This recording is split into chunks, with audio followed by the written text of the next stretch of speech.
임표와 단둘이 남게 된 서연은 결국 집으로 끌려오게 됩니다. 그리고 임표는 나무를 손질하는 사포를 들고 그 돈 지금 어디 있냐며 협박을 하게 되죠. 하지만 서연은 당연히 입도 뻥끗하지 않게 되고 거기에 화가 난 임표는 인간이라면 절대 할 수 없는 짓을 자신의 아내에게 무차별적으로 가하게 됩니다.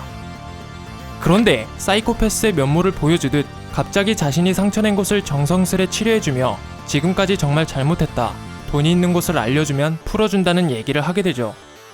그래서 서연은 돈이 있는 곳을 털어놓게 됩니다. 하지만 임표는 그 얘기를 듣자마자 입을 틀어막은 뒤 곧장 돈이 있는 곳으로 출발하게 되죠. 그러나 임표가 도착한 그곳에는 땡전 한 푼도 없었습니다.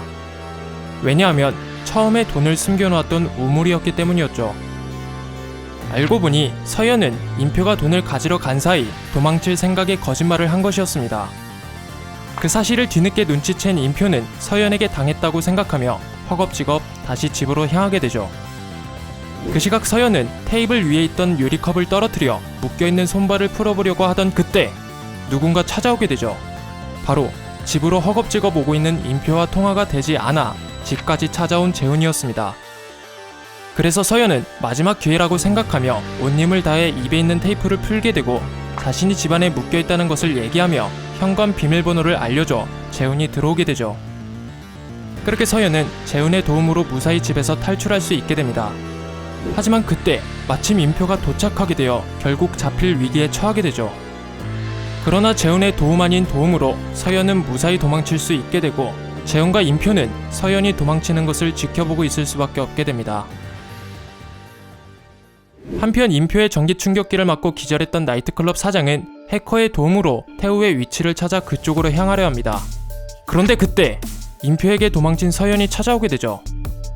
서연이 갑자기 나이트클럽 사장을 찾아온 이유는 다름 아닌 돈 세탁을 하려 했던 99억이 사실 태우를 잡아간 놈들 거라는 것과 그 돈을 일부만 돌려주며 태우를 데려오자는 얘기를 하기 위해서였죠.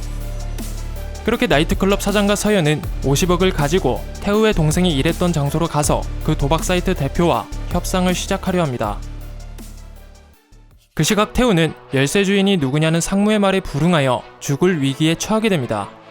하지만 주인공이니 당연히 죽지 않고 잠시 기절을 하게 되죠. 그리고 얼마 후 깨어나 상무에게 열쇠를 누가 줬는지 알려줄 테니 동생이 죽은 그날 저녁 무슨 일이 있었는지 솔직하게 말해달라고 얘기하게 됩니다.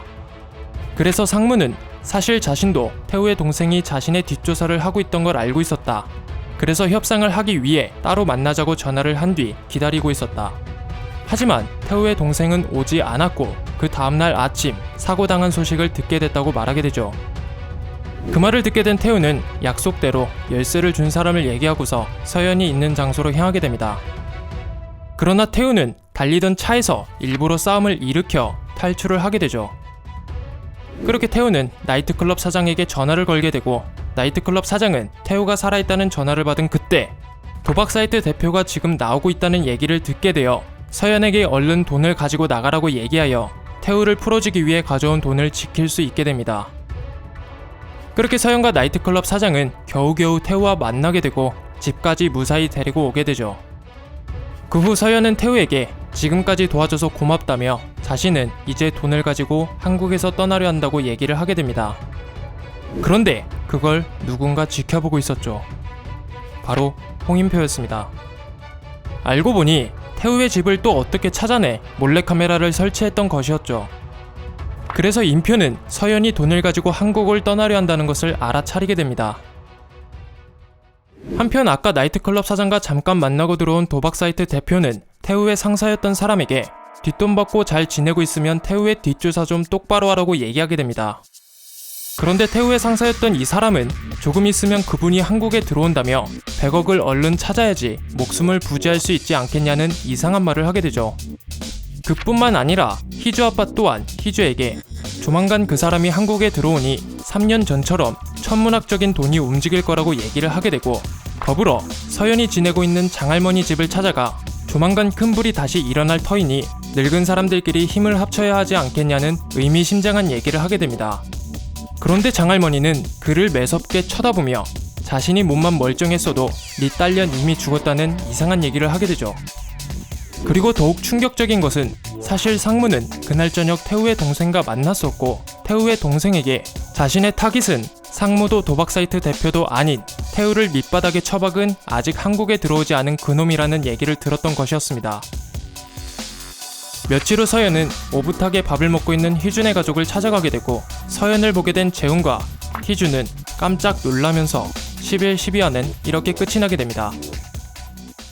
그놈이 한국에 들어오니 100억을 찾아야 목숨을 부지할 수 있다는 얘기를 들어 깜짝 놀란 도박 사이트 대표뿐만 아니라 희주 또한 자신의 아빠에게 조만간 그놈이 한국에 들어온다는 얘기를 듣고 나서 흠칫 놀라게 되고 더불어 그놈을 파헤치다 사망한 태우의 동생이 죽은 것과 태우를 경찰에서 잘리게 만든 것, 그 모든 일 중심에 있는 베일에 쌓여진 그놈. 과연 그놈은 도대체 누구일까요? 그리고 마지막에 서연은 오붓하게 밥을 먹고 있는 희준애를 무슨 이유 때문에 찾아갔던 것일까요? 구독, 좋아요, 알람 설정은 저희에게 정말 큰 힘이 됩니다.